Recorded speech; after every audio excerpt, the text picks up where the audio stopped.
Good morning and welcome to AGORACOM Small Cap News TV. It's Wednesday, November the 13th, 2013. I've done my morning homework. I've gone through a bunch of press releases to find the best ones that stand out to me, and then I give you some insights into why they stand out. And ultimately, the hope is to find some good companies for you to do your homework on and find some investment winners in there. I'm Alan Barry Labucan. I'm the Chief Market Commentator for AGORACOM, and we're trying to keep this show to around 10 minutes, and I have 8 press releases to talk about today, so we're going to get right to it. The first company I wanted to talk about is Stornoway. Stornoway put out an earlier press release that they were doing a $5 million bought deal financing, a flow-through funding for their work at their Reynard project in Quebec, the big diamond project that looks like it's going to be Quebec's first diamond mine.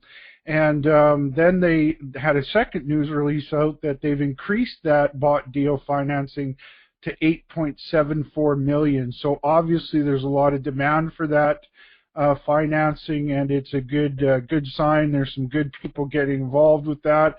Stock's really been on a tear since early September. Was trading at about 51 cents back in early September, has traded just over $1 recently, has given back some of those gains, but after such a powerful move, that's sort of expected as it's going through this sort of profit taking after that big run up. I'm quite impressed with how it's hanging in there.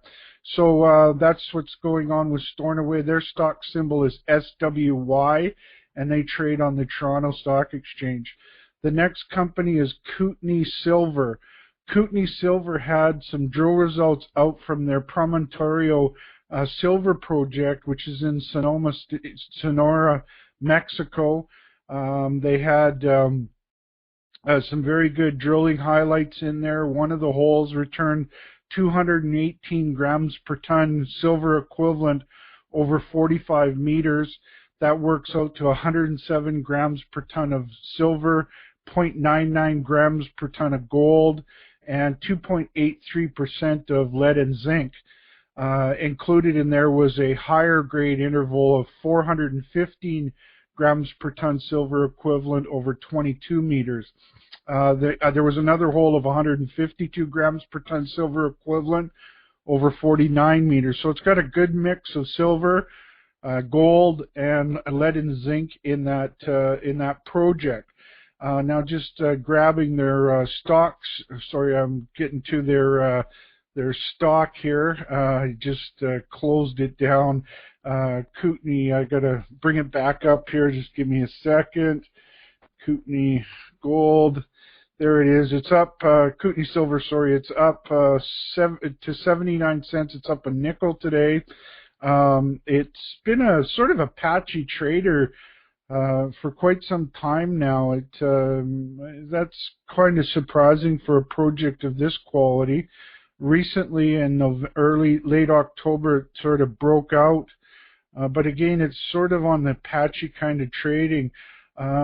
Definitely, I like the project. Going to do some more homework on this one. Kootenay symbol is KTN, and they trade on the Venture Exchange. The next company is Cornerstone Capital Resources. They received assay results from their copper gold porphyry exploration project in northern Ecuador. They had some good intersections in there. 18 meters at 0.33% copper, 0.41 grams per ton gold. They had a 292 meter intersection of 0.37% copper, 0.30 grams per ton gold. Included in there was a 42 meter intersection of 0.50% copper and 0.68 grams per ton gold. Those are some pretty thick intersections. The project is in Ecuador. I'm just grabbing their stock symbol right now, and the stock chart. And this one too has been a bit of a patchy trader, but it's broken out since late July, early August. It was trading at just under 4 cents then. It got as much as 9 cents. It's not a overly convincing trend when you're looking at that kind of a range. But I am going to do some more homework in this one. Those are some pretty thick intersections. CGP is their stock symbol. The next one is Teras Resources. Teras Resources had their first deep drill hole at Kahula, which included 0.9 meters of 31.20 grams per ton gold and 1.8 meters of 373 grams per ton silver. So this project is actually in Imperial County, California. And as I said, there was some very promising intersections. You can find that in their latest press release. I'm just pulling up their stock chart. They're up 7 cents today to 60 cents. So the market liked that. It wasn't on big volume, though. Only 17.9 thousand shares is traded today. Until September, this company was a patchy trader, and it was, trying to find a bottom. Then it had a breakout on much more significant volume. It's given back a lot of those gains, but those are really interesting drill results. I'm going to do some more homework on this one. I'm liking the way the market reacted to that news. TRA is their stock symbol, and they trade on the Venture Exchange. The next company is Scorpio Gold. Scorpio Gold had some drill results out from their 70% owned Mineral Ridge project, which is located in Nevada. This is some of the highlights included 4.05 grams per ton gold over 3.05 meters, 3.32 grams per ton gold over 7.62 meters. They had a 2.48 grams per ton gold over 12.9 meters. And so some very interesting drill results from that Nevada project. Just looking at their stock symbol, they're flat on the day. Looking at their trend now, they've been trending downward for most of this year. It looks like it's trying to find a bottom just around this 18-cent level. I'm going to watch that very closely. The volume is drying up as it's getting down to these lower levels, so that's an indication to me that it is probably looking for a bottom. SGN is their stock symbol, and they trade on the Venture Exchange. The next company is Rambler Metals and Mining. They had some results out from a project called Ming in Newfoundland, and included in there they had some very good intersections. They had a 2.2 meter intersection of 7.09% copper, so some very good numbers in that drilling. I'm looking at some of the other holes, and you have a 1.2 meter intersection of 11.87% copper with 6.39 grams per ton gold. That's a good looking number there. They had a 4.5 meter intersection of 2.78% copper, 1.34 grams per ton gold, and 16.22 grams per ton silver. The drill hole intersections are fairly close to surface. So some good numbers in there. I'm just looking at Rambler's chart. They're only up a half a penny today on that news. Just looking at the chart, and this one's a very patchy trader. It goes through days when it doesn't trade at all, and very low volume. It did bottom out around September and has broken out, but on very low volume.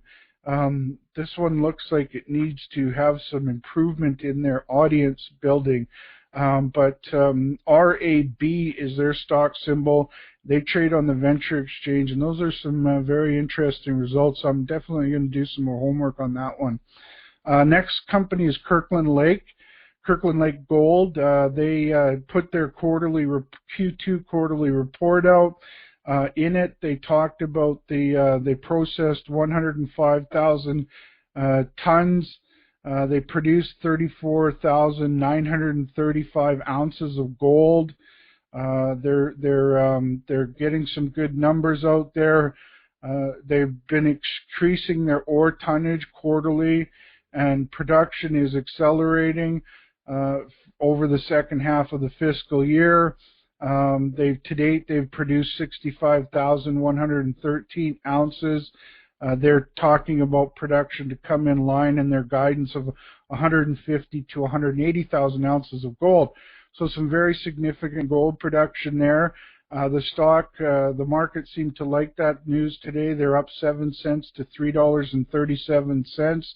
Looking at their stock chart, looks like they bottomed in early August. They had a good rally in August, gave back most of those gains, and that bottomed again in October. They popped up in late October, have given back most of those gains. Looks like the moving averages are starting to converge here. The volume's slowing down. Looks like this one could have a rally in it in the near term to the upside. And KGI is their symbol. They trade on Toronto.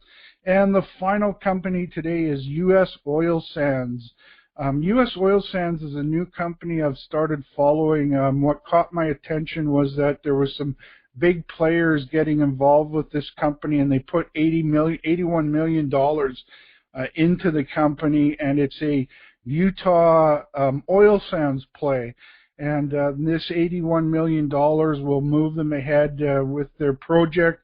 They've got a interesting proprietary, or I don't know if it's proprietary, but they have a less sort of, or an environmentally better way of processing oil sands. So that's a 20 center with a lot of good people. I think it's kind of a reinventing itself. I like this story a lot.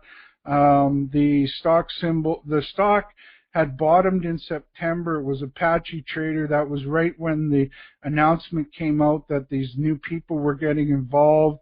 It moved up quite nicely from around the 10-cent level all the way up to 24. It's given back some of those gains, but not too much. And I think it's sort of creating a base here that it can move up from. So that's all the news for today. As always, before making any investment decisions, it's important to speak with your financial advisors and do your homework. Join us tomorrow on our show. We'll have another news show out tomorrow. Have a great day, and we'll talk to you soon.